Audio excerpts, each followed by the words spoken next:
Kitchen 101. Let's go through some basics so you can build your own craveable, nutritious smoothies at home. To start with, you'll need a reliable blender. Throw in at least 2 fruits or vegetables. Let's go with bananas, raspberries, and kiwis for this one.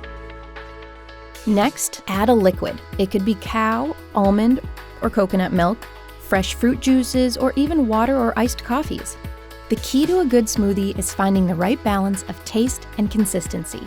The rule of thumb is about 2 cups of liquid for every 3 cups of fruits or veggies.